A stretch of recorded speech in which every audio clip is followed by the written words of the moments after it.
Muy buen día, estamos en la materia de sistemas de manufactura para la carrera de ingeniería industrial y bueno, me presento, mi nombre es Gustavo Adolfo Pango Méndez y yo soy quien va a impartir la materia.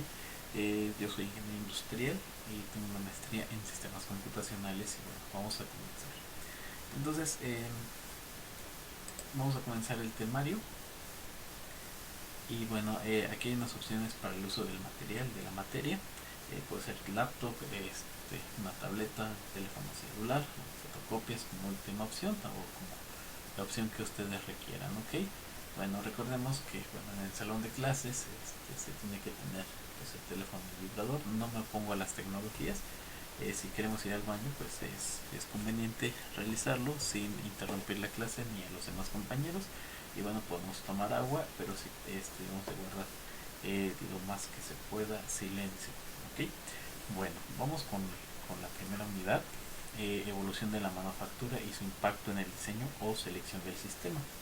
Bueno, primero que nada vamos a ver el Taylorismo ya establecido como quizás ya una ciencia, ¿sale? Y bueno, vamos con este personaje, Fusajiro Yamaguchi, nacido el 22 de noviembre de 1859 y fallecido en enero de 1940. Bueno, ¿quién fue este personaje? Fue una persona que realmente empezó a revolucionar en el entretenimiento de la gente y pues se enfocó básicamente en los soldados, pues cuando había guerra en el mundo, pues había soldados que se iban y pues realmente muchos días que pasaban fuera de casa e incluso pues ahora sí no tenían así como que pues algún modo de entretenimiento como hoy en día son los teléfonos inteligentes, ¿ok?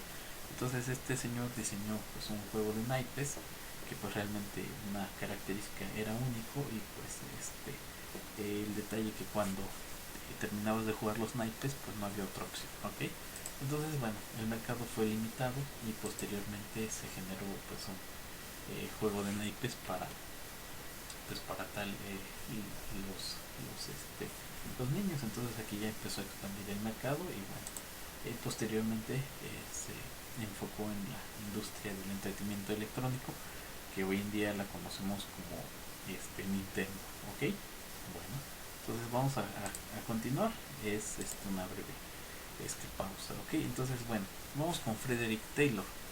Es considerado generalmente el fundador del estudio moderno de tiempos en Estados Unidos. Sin embargo, eh, estudios de tiempo se realizaron en Europa muchos años antes de la época de Taylor. Quizás Taylor lo popularizó y pues se le dio los créditos a él, pero pues quizás anteriormente en Europa ya se contemplaba esto, ya se contemplaba para las líneas de producción. Bueno, vamos a ver, en 1760 Juan Rodolphe Prolonnet, un ingeniero francés, hizo un gran estudio de tiempo sobre la fabricación de broches comunes de número 6, mientras que 60 años más tarde el economista inglés Charles Babbage efectuó estudios de tiempos acerca de la fabricación de broches común del número 11. Entonces es cierto lo que comentamos, ¿no? Que anteriormente, o antes de que se diera el Taylorismo como tal lo conocemos hoy en día, ya había estudios, o sea, ya gente anteriormente estaba pues realizando estos estudios precisamente para el beneficio pues de la producción. Entonces si nos damos cuenta pues ya había antecedentes. Entonces Taylor comenzó a trabajar acerca de estudio de tiempos en 1881, imagínense, o sea, muchísimo tiempo después. Esto pues quizás no está mal, porque quizás en donde radicaba, quizás en donde él lo hizo, no lo había hecho nadie más y quizás desconocía. Antes recordemos que la tecnología de las comunicaciones pues estaba bastante limitada. Entonces Taylor lo que hace es que pues empieza a hacer el estudio y después de 12 años trabajó, desarrolló un sistema basado en tareas. Recordemos que propuso que cada empleado pues tuviera sus tareas correspondientes, es decir, dividió las tareas en dos partes, ¿no? La parte de la ingeniería o de los profesionistas y la parte de los trabajadores de línea de producción, quizás. Es decir, que lo dividió de esta manera. ¿Por qué? Porque si poníamos quizás a una persona que no contara con la preparación adecuada, no podía o se le dificultaría generar algún plano, algún estudio o algo un poco más complicado o algún cálculo de ingeniería. Entonces es por eso que Taylor decide realizar esta parte precisamente como apoyo para ambas partes de trabajo, ¿ok? Entonces, en el proceso de asignación de tiempos, Taylor propuso dividir las tareas en pequeños fragmentos, esfuerzos conocidos como elementos. Los expertos medían el tiempo de dichos fragmentos en forma individual, es decir, aquí ya empezamos a desglosar las actividades que se van realizando. ¿Para qué? Para que pudiéramos como tal tener un estudio cuantitativo del asunto, ¿ok? Las primeras presentaciones de los descubrimientos de Taylor fueron recibidas sin entusiasmo, ya que muchos ingenieros interpretaron sus investigaciones como un nuevo sistema de ritmo por pieza más que una técnica de analizar. Es decir, aquí la gente se oponía a la tecnología. Quizás no se considere o no se pueda mencionar pero como tecnología, pero sí ya era una tecnología nueva porque no se utilizaba como tal. Entonces tenemos estas imágenes que dice no queremos ruedas, no a la tecnología. Entonces, por muy sencillo que parezca este estudio, por muy sencillo que parezca este descubrimiento, ya es tecnología que realmente se puede aplicar. Y entonces aquí dice que pues no fueron bien recibidos, ¿vale? Y pues la gente estaba pues en desacuerdo de que pues como tal la tecnología entrara en sus vidas, ¿ok? Entonces pues bueno, vamos a continuar. eh, Tanto la generación como los empleados estaban escépticos, es decir, en desacuerdo sobre la utilidad del ritmo por pieza, ya que por lo general muchos estándares se basaban en el juicio del supervisor. Es decir, efectivamente, miren, aquí lo que pasaba, que cuando Taylor empezó a hacer este diseño, pues mucha gente no estaba de acuerdo porque pues pareciera que no, pero desde antes, desde esas épocas, pues la gente ya tenía cierta experiencia incluso en perder el tiempo. Entonces cuando Taylor empezó a descubrir que había varias tareas que no se hacían en el tiempo adecuado, sino requerían más tiempo, entonces la gente se empezó a molestar y pues obviamente no quería el cambio, ¿ok? Quizás una pieza torneada, una pieza fresada, la hacían en 10 horas, por ejemplo, y siendo que Taylor, pues al darse cuenta que estos tiempos estaban bastante excedidos, empezó a hacer estudios y se dio cuenta que pues no, que estaban mal, que efectivamente podía hacerse esa misma pieza en 2 o 3 horas, ¿sale? Dependiendo de las características y la habilidad del trabajador, ¿ok? Entonces esto es lo que ya no les pareció a los trabajadores, que los midiera. ¿Por qué? Porque ya ni siquiera podían tomar holgura en sus trabajos, o sea, ya estaba muy marcado, ¿sale? Entonces en junio de 1903, en la reunión de Saratoga, de la Sociedad Estadounidense de Ingenieros Mecánicos, ASME, por sus siglas en inglés, Taylor presentó su famoso artículo Shop Management, ¿sale?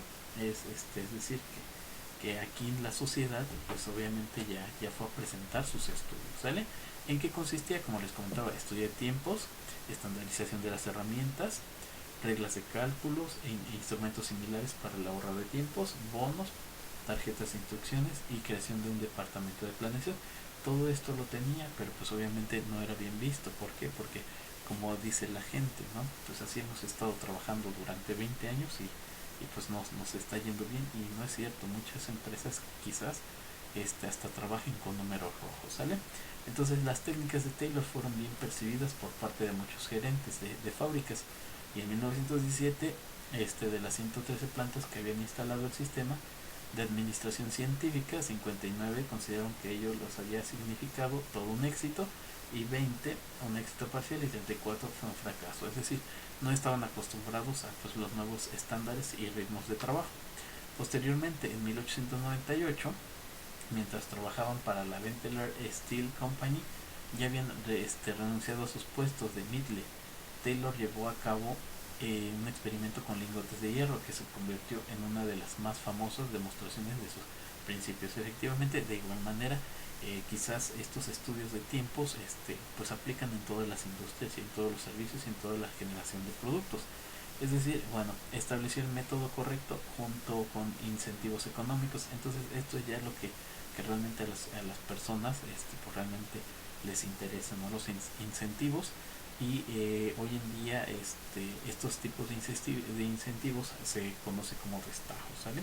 Es decir, de pagar cierta cantidad por número de piezas, si te apuras y haces muchas más, entonces te están pagando más dinero por las piezas que estás generando, ¿ok?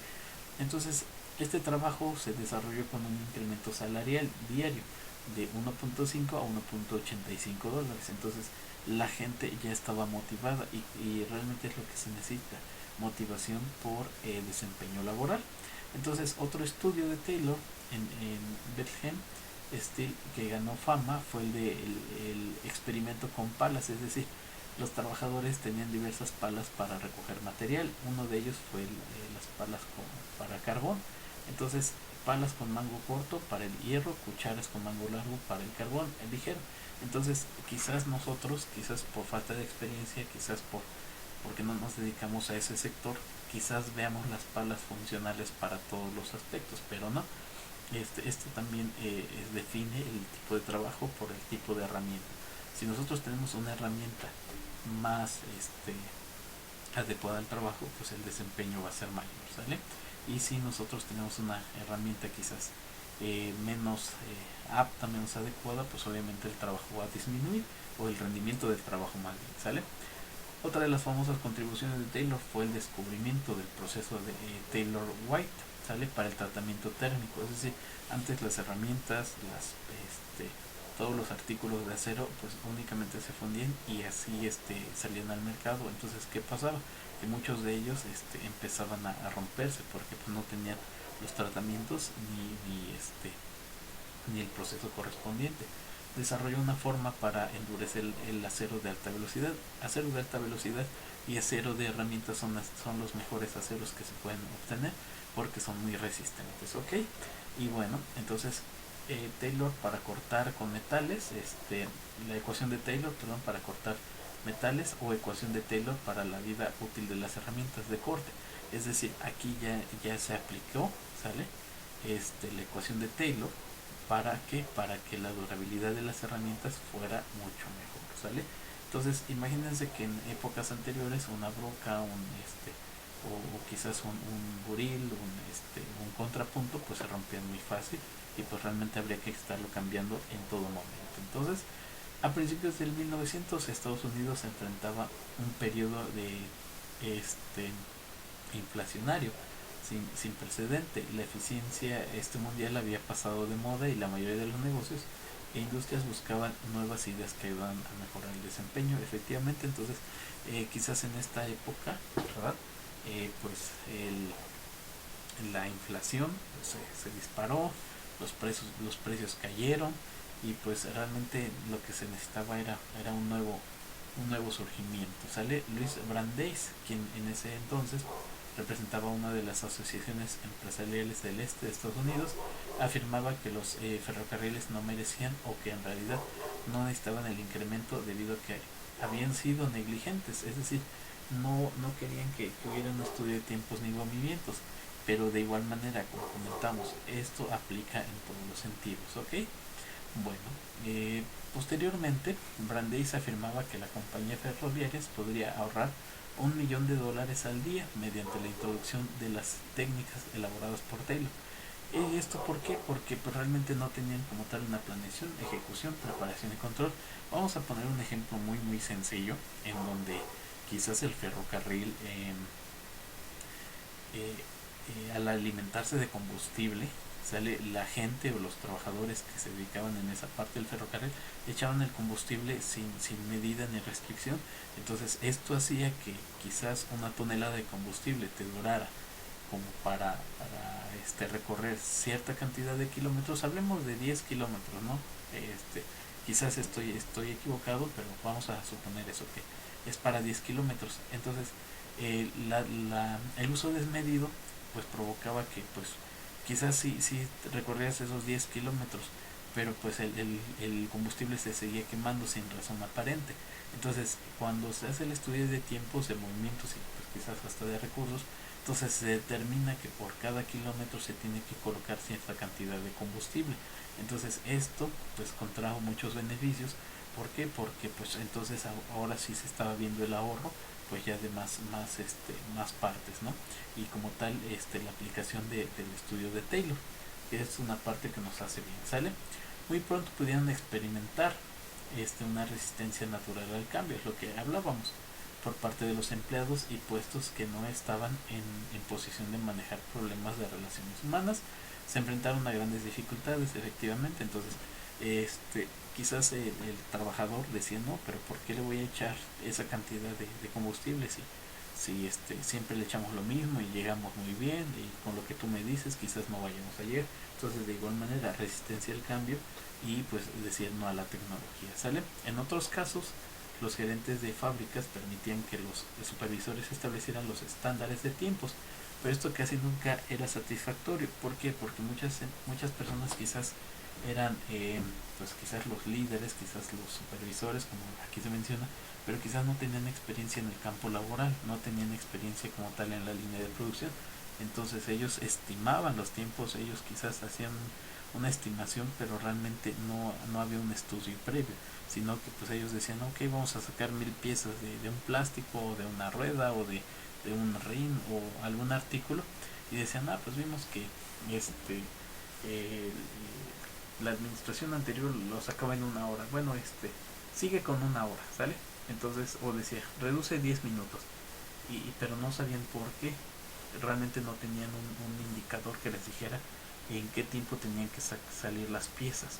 Entonces, una vez que los estándares se establecieron, muchos gerentes de fábricas de ese entonces, interesados básicamente en la reducción de los costos de mano de obra, sin escrúpulos reducían los salarios. Efectivamente, como decían, bueno, a ver, si se va a hacer un estudio de tiempos y todo eso, pues vamos a reducir los salarios, ¿sale? Porque ya nos dimos cuenta que pueden hacer más si no lo están haciendo. Entonces reducían los salarios, al trabajador le pedían mucho más, y pues quizás el poco aumento pues se iba quizás en impuestos o en algún artículo que realmente pues iba subiendo pues de manera natural, ¿ok?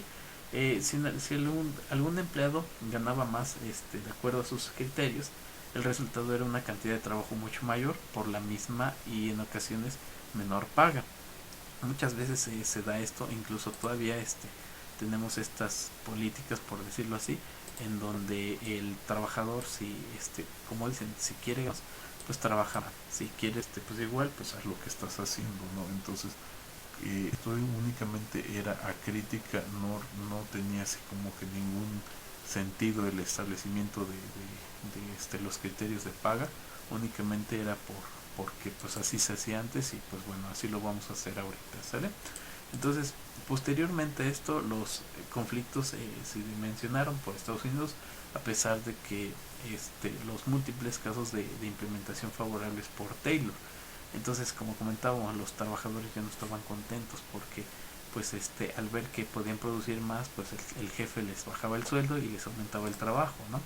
Entonces, algunos reportes despectivos acerca del tema influyeron para que los congresos agregaran una cláusula al presupuesto de gastos del gobierno en 1913. Disponía que ninguna parte de ese dinero se utilizaría para pagar a cualquier persona involucrada en estudios de tiempos. Imagínense, hasta generaron contratos en donde pues realmente no pues como tal no utilizaran esa parte, ¿no? de los estudios de tiempos y movimientos, porque la gente pensaba que estaba mal, ¿no? Entonces esta restricción se aplicó a las plantas operadoras por el gobierno, donde los fondos gubernamentales se destinaron a pagar los salarios a de los empleados, imagínense. Entonces a la gente la hacían firmar para que no para que dijeran no al estudio de tiempos y movimientos, ¿sale?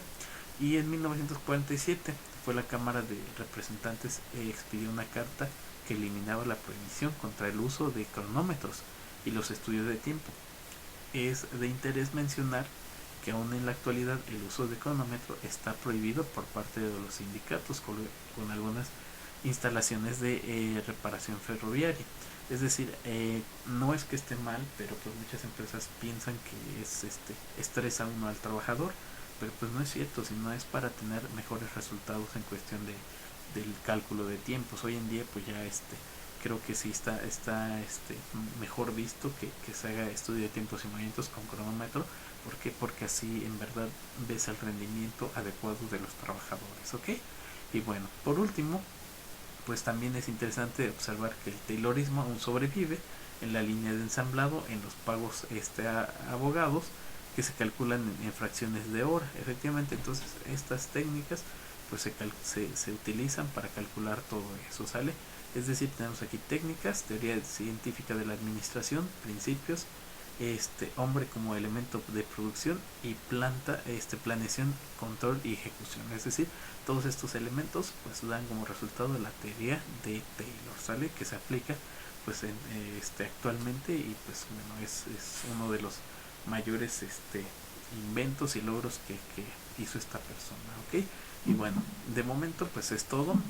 Vamos a continuar con el segundo punto, que es a cargo de Ford, es el Fordismo. Y bueno, entonces hasta aquí dejamos este video y pues nos vemos en el siguiente. Gracias por su atención.